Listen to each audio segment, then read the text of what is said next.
Günümüze mi öttü, yattırdı. Yo, re, kaçılı.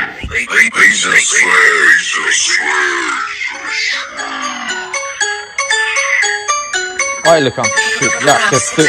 Kreditlan söylen yattırdı. Hatına miyançak yiyip yattırdı. Kedile karşı yattırdı. Aylıklarım köpeği yattırdı. Şundan iş nerseye yetmin yattırdı. Curalara müllenip yattırdı. Toy tamaşa teşkil günde bolup yattırdı.